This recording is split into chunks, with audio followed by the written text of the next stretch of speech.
From MTN News, this is Montana This Morning.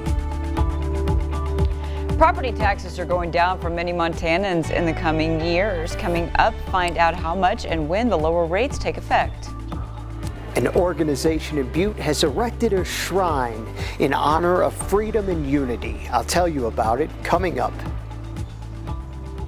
Beautiful day shaping up over Butte and Bozeman this Wednesday morning. I'm Holly Brantley here with Chet Lehman, already out on the patio, and it looks pretty good out there, huh? Not too bad. We had a couple of different little rain squalls here about 3 o'clock, and then again about 40 minutes ago as well. So it's a damp out here, much needed moisture falling in places. There wasn't a lot of it by any means, but every little bit helps when it's been as dry as it has been. You can see it there on satellite and radar. Brought rain to Dillon, Twin Bridges, Ennis, Butte, Bozeman, parts of southwest Montana desperately needing some of that rain. We're not going to see it now for a while. Temperatures, thanks to the clouds, in the 50s and 60s for the most part. It's cooled off to 48 in West Yellowstone right now, 53 in Dillon, Livingston at 70 degrees, but also a 25-mile-an-hour wind with that as well. Your planner for today, warming into the mid-80s for the Bozeman area, under partly cloudy skies. For Butte, we're going to hit right around the 80-degree mark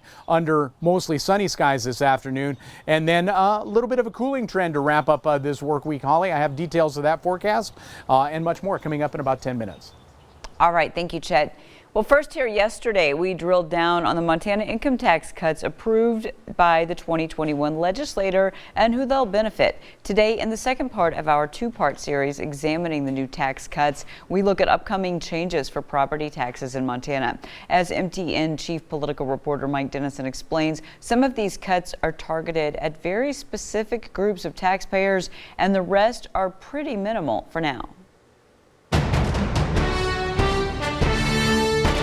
Let's start with perhaps the easiest one to explain.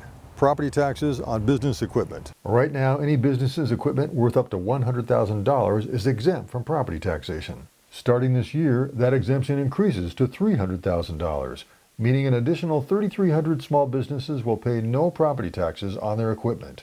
And the remaining 2,300 businesses that have equipment worth more than that still get a tax break because of the bigger exemption. To minimize shifting of the property tax burden to other types of property, the state will reimburse local governments for their $6 million annual cost of this reduction. Lawmakers also expanded an income tax credit meant to offset property taxes paid by elderly homeowners or renters who earn less than $45,000 a year. Only about 15,000 people aged 62 and over take advantage of this credit, and that amount is not expected to increase much. The change means most people using it should get a bigger credit, probably in the range of an additional $100 to $200 each. Finally, $10 million of expected new tax revenue from recreational marijuana sales is going into state funds distributed to public schools. This money will reduce local property taxes needed to meet minimum budget levels in at least 345 of Montana's nearly 400 school districts. On average, this change should reduce your local property taxes for schools by a few percentage points, but the impact will vary from district to district. Yet this tax cut has the potential to become bigger. If marijuana tax revenue comes in higher than expected, that excess will increase state funds for school budgets and further reduce the need for schools supporting local property taxes. Minority Democrats at the legislature generally supported the latter two property tax cuts, but they believe more should have been done to help the low and moderate income renter or homeowner. Senator Jill Cohenauer sponsored a broader property tax bill drafted by a bipartisan committee that would have created tax breaks of up to $1,000 for homeowners and $500 for renters. When I knock on doors and I talk to people, that is the biggest thing that I hear from people. I don't hear that my income tax is too much. What I hear is my property taxes are out of control and I need help. Her bill was quickly killed by Republicans, who instead favored larger cuts for state income taxes. Republican State Senator Greg Hertz, the sponsor of the income tax cut bills, says property taxes are more of a local problem than a state one, and that Montanans might want to consider something else if they want meaningful property tax relief. Montana has long lived on income taxes and property taxes, and most states have a sales tax. And until people want to have that conversation, it's going to be very difficult to reduce property taxes in this state without another taxing alternative. I think we'll save the full sales tax debate for another story. But in the meantime, state lawmakers are planning once again to study the issue of residential property taxes in the coming months to see if any better solutions are out there. At the Capitol, Mike Dennison, MTN News. Well, if you'd like to see Mike Dennison's more detailed analysis of tax cut impacts, it's available on our website. Well, 6:34 now, other local headlines. Law enforcement officials referring people to Montana's Adult Protective Services is on pace for a 50% increase in 2021. That is because elder abuse is on the rise in Montana. That is leading the Department of Justice to partner with the Department of Public Health and Human Services to train law enforcement officials on the topic. MTN's Alexia Guayu has more. They take their money, their assets, their property, and they use it for themselves or for somebody other than the older person. In this classroom filled with uniformed law enforcement officials is a 2-hour training on a criminal trend in Montana. And they just get cold calls from people that are trying to perpetrate scams against them. Lauren Martis is the co-instructor of the course and the director of the Medicaid Fraud Control Unit. He's spent years teaching this course on how to spot elder abuse. Our block of instruction at the Academy really focuses on the aspects of elder abuse, exploitation, and neglect. It goes beyond just the fraud that is perpetrated against the Medicaid or the Medicare programs. Elder abuse in Montana is a serious issue. As our population gets older, so do the chances of neglect, exploitation, and more. The Department of Public Health and Human Services reported a record high 4,500 cases of elder abuse in Montana last year, a nearly 30% increase since 2018. Our numbers have increased exponentially over the years, and we don't believe that that's because there's any more abuse that's occurring, but just because the message is getting out and it's becoming something that's more widely looked at and recognized. That recognition is now being put into action. Adult Protective Services announced they've begun their own elder abuse training at the Montana Law Enforcement Academy to go along with the Medicaid Fraud Control Unit.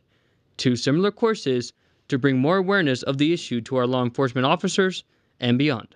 One of the other goals is to see this to expand out so that not just at the Academy, but all across the state, that all law enforcement and all the entities that are tied to these cases also receive the same training. It's very, very important that people understand that, aging is a natural process, but abuse isn't.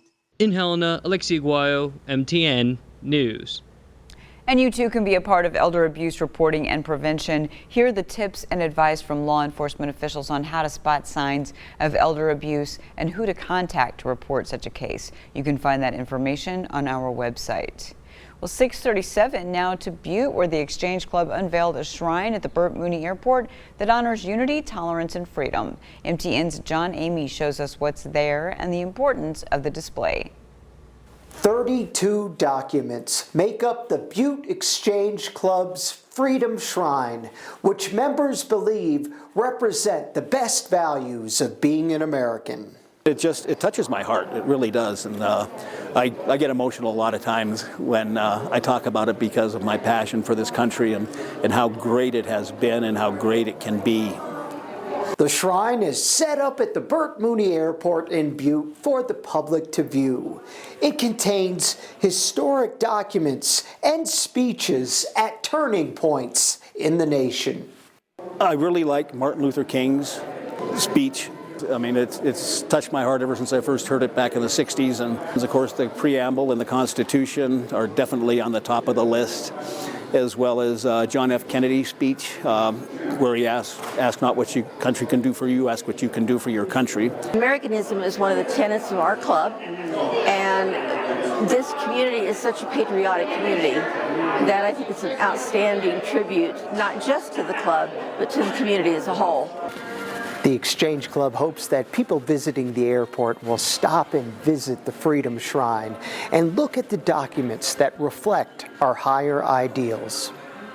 What I hope it inspires with the people is unity within our country and tolerance of one another and our different ideas, which seems to have disappeared over the last several years. The Exchange Club plans to erect more shrines like this in Butte so people can appreciate the values they reflect. In Butte, John Amy, MTN News. Well, many people, especially here in Montana, put their love of country on display this time of year with fireworks. Last summer, consumer fireworks sales exploded when the pandemic canceled many public 4th of July celebrations. But this year, shipping issues have sellers worried supplies will fizzle out. CBS's Liz Collin reports. Buy early because stock is short. Slay Rasmussen is co-owner of Fireworks City in Wisconsin and is having trouble keeping the shelves stocked. I'd say we're short by about 30%. It's a problem being seen nationwide because of pandemic-related supply chain problems. A shortage of shipping containers in China is slowing down fireworks deliveries from that country. There are additional delays in the U.S. getting products unloaded and then put on trucks. Fireworks have been in high demand since last year when more people celebrated at home. This Missouri shop saw customers buy not just for the 4th, but also New Year's, the Super Bowl, and even Halloween. It was just unreal. If there was a reason to buy fireworks, they found a reason to do it. Dapkus Fireworks in Connecticut purchased stock early and is hearing from other shops. We're getting multiple calls from dealers throughout the United States, just mom and pop shops that sell fireworks that are looking for fireworks. And I can't sell them anything. This should all be filled here. Rasmussen says customers can expect to pay more. There's going to be an increase in prices just because shipping has doubled since last year.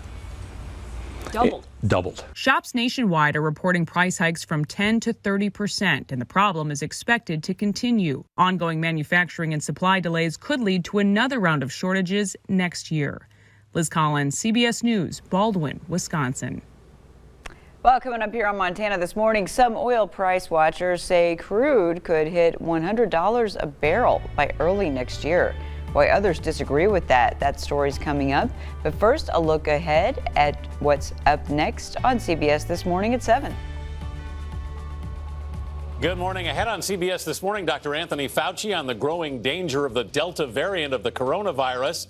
Plus, see new video from Officer Michael Fanone's body camera, where he nearly lost his life defending the Capitol. And he talks to CBS This Morning about a new effort to investigate the insurrection. Also, we bring together 6 best-selling young adult authors to discuss their unusual collaboration on a novel celebrating Black love.